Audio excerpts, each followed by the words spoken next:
जय श्रीराम, जय श्रीकृष्ण आणि मी वर्षा. आज मी तुमच्यासाठी एक मराठी कथा घेऊन आलेली आहे. त्या कथेचे नाव आहे चतुर गिधाड आणि विद्वान सिंह. तर मग सुरू करूया. कथा खूप छान आहे, तुम्ही शेवटपर्यंत नक्की ऐका. एकदा एक विद्वान जंगलामधून चालला होता. तेव्हा त्याने एका सिंहाला पिंजऱ्यामध्ये बंद केलेले पाहिले. त्या विद्वानाला बघून सिंह म्हणाला, हे विप्रदेव, तुम्ही तर देव आहात, माझं संरक्षण करा. एका शिकाऱ्याने मला या पिंजऱ्यामध्ये बंद केलं आहे. मला स्वतंत्र करा. मी 3 दिवसापासून उपाशी आहे. जर माझी करुण कहाणी ऐकून सुद्धा तुम्ही जर मला मदत केली नाही तर तुम्हाला पाप लागेल.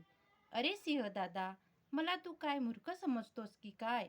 मी तुला स्वतंत्र करताच तू मलाच खाऊन टाकशील, असे विद्वान म्हणाला. नाही दादा, नाही. मी चुकून सुद्धा असा मूर्खपणा करणार नाही. विप्रदेव, तुम्ही तर माझ्या वडिलांसारखे आहात. तुम्ही जर माझे कल्याण करताय, मी कशाला तुम्हाला खाऊ?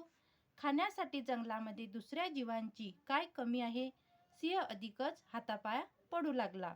तसे विद्वानाला त्याची दया आली व त्याने सिंहाला पिंजऱ्याच्या बाहेर काढले. सिंहाने पिंजरा सोडून बाहेर आल्यानंतर एक नजर इकडे तिकडे फिरवली आणि विचार करू लागला की दूर दूरपर्यंत तर शिकार दिसत नाही आहे आणि भुकेने तर माझे खूप हाल झालेले आहे. सिंह इकडे तिकडे बघू लागला आणि मनातल्या मनात विचार करू लागला, आता तर या विद्वानाला खाऊनच आपली भूक भागवावी लागेल. हा विचार करून त्याने डरकाळी फोडली व म्हणाला, हे विप्रदेवा, मी भुकेला आहे आणि इथे दुसरी शिकार सुद्धा नाही. यामुळे मी आता तुला खाऊनच माझी भूक भागवणार आहे. हे ऐकून विद्वान घाबरला आणि म्हणाला, हे वनराज, काय अत्याचार करताय? मी तर तुम्हाला स्वतंत्र केलं. आता माझी भूक भागून माझ्यावर उपकार कर. राजाची सेवा करणे हाच प्रजेचा धर्म आहे. विद्वानाला तर मरण जवळ आले होते. असे वाटू लागले, आता मी पश्चाताप करू लागलो की हे काय संकट आले. माझ्या इमानदारीचा बदला हा सिंह कपटाने घेतोय. विद्वान म्हणाला, पहा वनराज, आपण कोणाकडून तरी या गोष्टीचा निर्णय करून घेऊ आणि जर कोणी म्हटलं मला खाणे बरोबर आहे तर तुम्ही मला खाऊन घ्या, मी तयार आहे. सिंहाने विचार केला, आता तर मी स्वतंत्र आहे, माझ्या विरुद्ध कशाला कोण काय बोलेल? तो म्हटला, ठीक आहे. तेव्हा तिथे गिधाड आले. सिंहाने त्याला बोलताच ते घाबरत जवळ आले. सिंह म्हणाला, ह्या विद्वानाची कहाणी ऐक आणि मला सांग कोण बरोबर आहे, मी का हा विद्वान? विद्वान म्हणाला, गिधाडजी, मी या सिंहाचा जीव वाचवलाय आणि आता हा मला खायचे आहे म्हणतोय. काय हे योग्य आहे का? हे कितपत योग्य आहे हे तुम्ही सांगा. काय गिधाड हैराण होऊन म्हणाले, पंडितजी, आपण स्वप्न तर नाही पाहत ना? जीवन आणि मृत्यूचे मालक तर वनराज आहेत. त्यांना पिंजऱ्यात पकडणारे कोण आहे? विद्वान म्हणाला, अरे दादा, तेव्हा हे स्वतंत्र नव्हते, हे या पिंजऱ्यामध्ये बंदिस्त होते. पिंजऱ्यामध्ये? पंडितजी, मला वाटतंय तुम्ही वेडे झाला आहात. गिधाड म्हणाले, मूर्ख गिधाडा. सिंह मध्येच म्हणाला, सिंह मध्येच बोलला, पंडित बरोबर बोलते, मी या पिंजऱ्यामध्ये बंद होतो. माफ करा महाराज, पण या छोट्याशा पिंजऱ्यामध्ये तुम्ही बंदिस्त नाही होऊ शकत. मला तर या गोष्टीवर विश्वासच बसत नाही. गिधाड म्हणाले, बघ, मी अशा प्रकारे या पिंजऱ्यामध्ये बंद होतो. असे म्हणून सिंह पिंजऱ्यामध्ये जाऊन बसला. तेव्हा लगेच गिधाडाने दरवाजा बंद केला आणि कडी लावली आणि विद्वानाला म्हणाला, पंडितजी, हे काय संकट आपण अंगावर ओढून घेतले होते. आपण तर आपल्यासोबत मला सुद्धा सिंहाच्या पोटात नेले असते. आता तुम्ही आपल्या रस्त्याने, मी आपल्या रस्त्याने जातो. सिंह आता पिंजऱ्यातच ठीक आहे. दोघे आपापल्या रस्त्याला निघून गेले आणि सिंह नुसता बघत राहिला. उपकार सुद्धा विचार करून केले पाहिजे. ज्याच्याकडून जीवनामध्ये संकट येईल अशावर उपकार करता कामा नये. कारण ती एक म्हण आहे, सापाला आपण दूध पाजतो आणि तो साप कधी आपल्यावर पलटेल हे सांगता येत नाही. म्हणून उपकार सुद्धा विचार करूनच करायला पाहिजे. ज्या व्यक्तीची आपण मदत करतो तो व्यक्ती सुद्धा आपले नुकसान करायला कधी कधी मागे पुढे पाहत नाही. तर मग आपली गोष्ट इथे संपली. आता आपण दुसरी गोष्ट सुरू करूया. प्रामाणिक अधिकारी. एका गावात चोर कारागीर घनिष्ठ मित्र होते. एक जण लाकूड काम करणारा, दुसरा शिवणकाम करणारा, तिसरा सुवर्णकाम आणि चौथा विद्वान असे ते 4 मित्र होते. एकदा संपत्ती कमविण्यासाठी ते परगावी निघाले. दुसऱ्या गावाला जाता जाता रात्र झाली. रात्री त्यांनी एका धर्मशाळेत मुक्काम केला. रात्री जेवण झाल्यावर झोपी जाण्यापूर्वी चौघांनी असे ठरविले की आपणाकडे पैसे असल्यामुळे चौघांनी एकाच वेळी झोपणे बरे नाही. प्रत्येकाने रात्री 2 तास पहारा द्यायचा. लाकूडकाम करणारा सर्वप्रथम जागणार असे ठरविले. तिघेही झोपले. लाकूडकामात प्रवीण असणाऱ्याने वेळ घालविण्यासाठी काहीतरी काम करण्याचे ठरविले. त्याच्याजवळ एक लाकडाचा ठोकळा होता. अवजारे तर होतीच. त्याने त्या लाकडी ठोकळ्यातून एक सुंदर शिल्प बनविले. लांबून पाहणाऱ्याला ती जणू सुंदर युवतीची मूर्तीच वाटावी असे शिल्प होते. शिल्पकारानंतर शिवणकामात प्रवीण असणारा पहारा देण्यासाठी उठला. त्याने युवतीचे शिल्प पाहिले. त्याने विचार केला की आपणही काहीतरी केले पाहिजे. वेळही जाईल आणि युवती अधिक सुंदर दिसेल. असे काहीतरी करूया. त्याने युवतीसाठी अचूक मापाचे कपडे शिवले आणि ते तिला घालून दिले.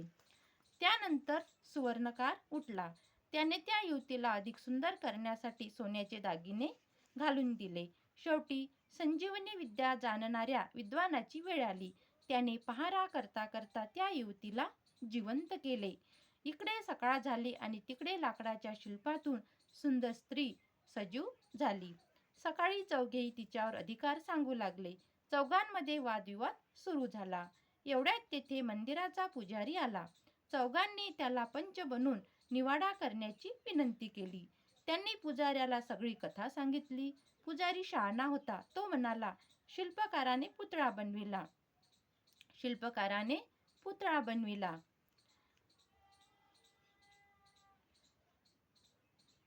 आणि विद्वानाने त्याला जिवंत केले. यामुळे दोघे तिचे जनक होतात. यामुळे ते दोघे युवतीचे जन्मदाते झाले. शिवणकाम करणाऱ्याने कपडे शिवले. जो शिवणकाम करणारा होता त्याने तिच्यासाठी कपडे शिवले. म्हणजे मुलीच्या लग्नात मामा कपडे शिवतो. याचा अर्थ शिवणकाम करणारा मामा झाला. मुलीला दागिने वर पक्षाकडून म्हणजे तिच्या नवऱ्याकडून येतात. मुलीच्या लग्नामध्ये जे दागिने येतात ते वर पक्षाकडून येतात, नवरदेवाकडून येतात. म्हणून तिच्या त्या नवऱ्याकडून येतात. हे काम सुवर्णकाराने केले आहे. यामुळे युवतीशी लग्न करण्याचा अधिकार सुवर्णकाराचा आहे, कारण त्याने सोन्याचे दागदागिने केले होते. चारही मित्र पुजाऱ्याच्या निर्णयावर संतुष्ट झाले. त्यानंतर ते सगळे मित्र नव्या गावी रवाना झाले. त्याच्यातील मैत्री कायम राहिली. एकाने लाकूड काम करणाऱ्याने आकार दिला, कोणी कपडे घातले, कोणी तिला दागिने घातले, कोणी तिच्यामध्ये जीव प्रदान केला, म्हणजे तिच्यामध्ये आत्मा प्रदान केला. आणि चारही मित्रांची दोस्ती कायम राहिली. न भांडता न झगडता अशी ही दोस्ती त्यांची कायम राहिली. आपली मराठी कथा तुम्हाला कशी वाटली नक्की सांगा. आता आपण दुसरी कथा पाहूया. तिसरी कथा, सर्वात मोठा दानशूर. एकदा अर्जुनाने श्रीकृष्णाला विचारले, देवा, युधिष्ठिर आणि कर्ण यांच्यामध्ये सर्वात मोठा दानशूर कोण? कृष्ण म्हणाला, या प्रश्नाचे उत्तर जाणण्यासाठी तुला युधिष्ठिर आणि कर्ण यांना पारखून पाहावे लागेल. परीक्षा न घेता कोण मोठा दानशूर आहे हे मी ठरवू शकत नाही. कृष्ण आणि अर्जुन वेश बदलून युधिष्ठिराजवळ गेले. युधिष्ठिराने त्या दोघांचा मोठ्या आदराने सत्कार केला. येण्याचे कारण विचारले. कृष्ण म्हणाला, महाराज, आम्ही खूप दूरवरून आलो आहोत आणि आम्हाला भूक लागली आहे. युधिष्ठिराने शिपायाला आदेश दिला की अतिथीसाठी जेवणाची व्यवस्था करा. त्यावर कृष्ण म्हणाला, नाही महाराज, आम्ही लोक दुसऱ्यांनी बनवलेले अन्न खात नाही. आम्ही संन्यासी लोक आहोत. आम्ही आमचं जेवण स्वतःच बनवून घेऊ आणि जेवण करू. तेव्हा युधिष्ठिर म्हणाला, तर आपल्याला जेवण बनवायला मी अन्नधान्य देतो. कृष्ण म्हणाला, नाही महाराज, अन्न आमच्याजवळ आहे. फक्त वाळलेली लाकडे आम्हाला तुम्ही द्या. कशासाठी? अन्न शिजविण्यासाठी. पावसाचे दिवस होते. शेवटी युधिष्ठिर म्हणाला, पावसामुळे सगळी लाकडे ओली झाली आहेत. त्यामुळे वाळलेली लाकडे मिळणार नाही. ते ऐकून कृष्ण आणि अर्जुन कर्णाच्या दरबारी निघून गेले. कर्णाने त्यांना पाहताच तो म्हणाला, या महाराज, आपली काय सेवा करू? कृष्ण म्हणाला, आम्हाला जेवण बनवण्यासाठी वाळलेल्या लाकडाची आवश्यकता आहे. कर्ण म्हणाला, ठीक आहे, पावसामुळे सर्व लाकडे ओली आहेत, तरी पण वाळलेल्या लाकडांची व्यवस्था लगेच होऊन जाईल. कर्णाने एका शिपायाला बोलावले आणि आज्ञा केली, हा जो राजदरबारातील खांब आहे तो कापून या अतिथींना देऊन टाक. कशासाठी? अन्न शिजविण्यासाठी. कर्णाच्या आदेशाचे पालन झाले. तत्काळ खांब कापून अतिथींना देण्यात आला. लाकूड घेऊन कृष्ण आणि अर्जुन निघून गेले. रस्त्यामध्ये कृष्णाने अर्जुनाला विचारले, काय अर्जुना, श्रेष्ठ दानशूर कोण आहे? कळले का तुला?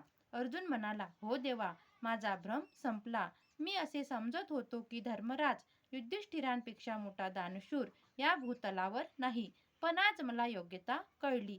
कर्णासारखा दानशूर तिन्ही लोकांमध्ये सुद्धा नसेल. हे ऐकून कृष्ण हसू लागले. कर्ण हा खूप मोठा दानशूर होता. त्याच्या कानामध्ये कवच कुंडले होती. कर्णाने वाळलेली लाकडे नव्हती, तर त्याने आपल्या राजदरबारातील खांब तोडण्याचा आदेश दिला. अशी ही माझी छोटीशी आणि मोठीशी पण मराठी कथा तुम्हाला कशी वाटली कमेंटमध्ये नक्की सांगा. धन्यवाद.